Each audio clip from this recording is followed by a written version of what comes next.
And the big thing is maybe the next coach just has to avoid drama, right, Steve? As Deshaun, he brought in Nico, trying to make the big swing. Do you think that drama, the camp, all that led to UCLA stumbling so far out of the gate? And has Nico really been built up as what he's been, a 5-star quarterback, and it hasn't really looked like it on the field? Well, I think Nico's a talented quarterback that if you have him in your program for a couple of years, he's definitely a chip that you can build around and win at a high level. But when you're changing your quarterback from spring football into fall camp, that's hard transition for a football team that didn't have much of a foundation anyway, where Aguilar was able to step in at Tennessee because that's a program that played in the college football playoff last year that has a culture and a mindset where he just fell in line and is just able to jump in and be himself and play.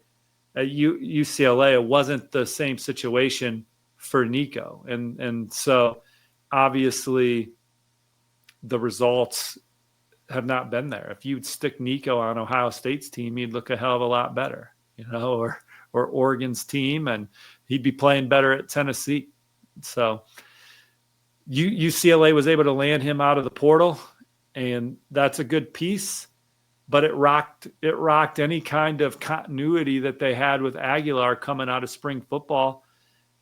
And I think it's hard to plug and play that position as much as any for a program that was struggling the year before. New coordinator also, so there's a lot of change. New coordinator that built the relationship with the guy that they had out of the portal. And now all of a sudden that's gone. Those 15 practices of work, any conversations you had, all the little things that go into preparing for a game in a season, the film study, the conversation, the dialogue, anything you did in March and April was completely erased because you just brought in a brand new quarterback to run your offense that you're paying a lot of money for with no continuity, no relationship with the coaching staff. And so that stuff shows up over the course of a 60-minute ball game and you don't make enough plays to win.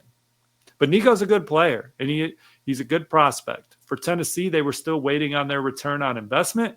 He was getting paid to not play for a while. And so anything less than delivering college football playoff wins and a Heisman Trophy, in my opinion, he was being well compensated for that, and they were waiting on an ROI. And so when you go in there and you're looking for more, we're looking for more. Yeah, I mean, he was treated well at Tennessee until he left.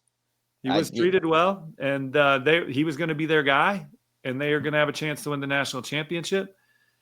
But they didn't see it that way on the other side. And there's always two sides to the story. But I think what it came down to is they asked for more and didn't get it.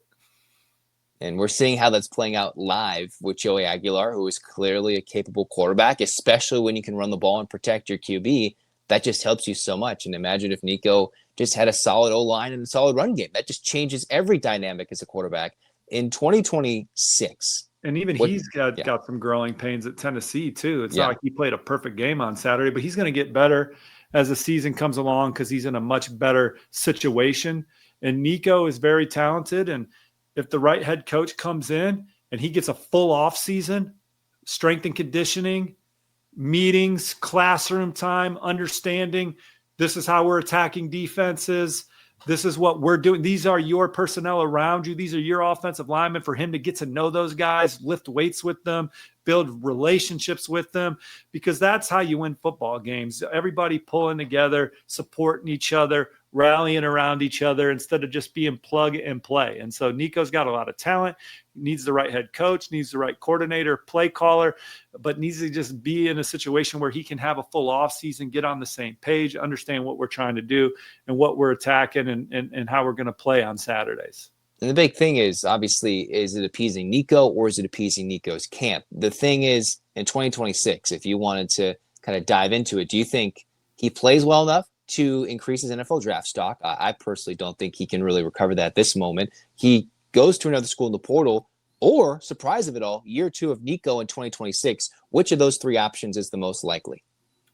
Well, I think, again, Nico's a talented guy that a lot of teams would be lucky to have as their quarterback.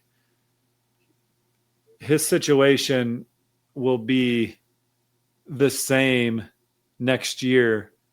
It's going to be a new coach, whether it's at UCLA or whatever, But I think more development on the college level in a system that allows him to play to his strengths with familiarity. What would you say the strengths are? Well, we think, he was a 5-star number one player at his position in the country, man. And I thought he had some leadership qualities too when he was in high school. And I thought he was an exciting player, but he can obviously throw the football all over the yard. He can extend plays and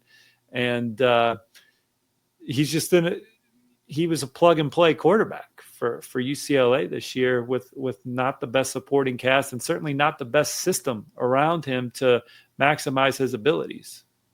And the big thing is, can UCLA hire that guy?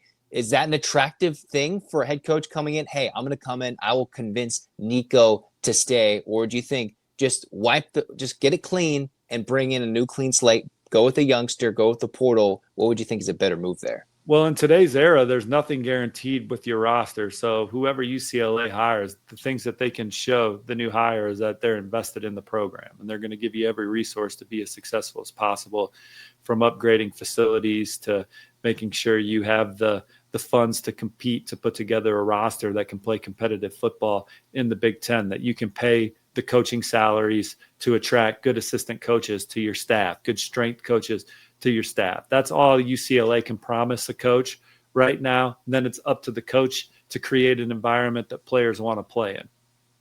Can this 2026 class be recovered? Obviously, there's been at least 6 decommits since the Foster firing. A big name, maybe Micah Cham-Smith, could be kept if he's convinced to stay, but he's all the way from Florida, and Florida State is a hot program. Miami's a hot program. Is there a way to recover this class? Or is it you got to just hit the portal and then focus on the 27s with the new coach? Well, certainly depending on how quickly they can get that head coach named after the season, you have a chance to make some waves. And then there's people in the administration that can do their best to help keep the guys committed in the fold. I mean, look, talking compensation, talking rev share, talking NIL, and talking about the future of the program and how you're going to get the right coach in here and have faith and being honest with families about candidates and where it's at and who could potentially be the next football coach of this team. Maybe you can salvage the class, but that's just not as important as making the right hire and finding the guy that's going to maximize your program moving forward. Someone that's going to be in complete control of every part of the program, from offense to defense to talent acquisition to strength and conditioning. They're going to have their thumb on it and making sure it's a well-oiled machine. And that's the big thing. UCLA's got to get the right guy. First and foremost, get the energizer, get the confident dude. They're out there. I feel like there's plenty of solid candidates out there. But if you screw this up again, you could set UCLA back for many years to come, which they already kind of did, hiring Deshaun Foster, unfortunately. But that is more of the same, Zach. Not set them back. It's more of the same, unfortunately. Yeah, just unfortunate. That's just where it is, and we'll see how it plays out and how that affects recruiting from here on forth. That is Steve Wiltfong, On Three Rivals Vice President, National College Football Recruiting and Transfer Portal. Thanks for joining the show, Steve. Thanks for all your knowledge. Nope, absolutely. Thanks for having me on. We'll do it after the next coach is hired.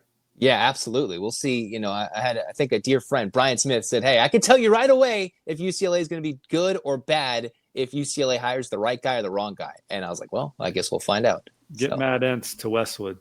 That there it is. Matt Entz to Westwood. Steve said it first here. Steve Wiltfong. I'm Zach Anderson-Yoxheimer. You've been listening to Locked On UCLA. Thanks for tuning in. Like, comment, subscribe, download. This has been the show.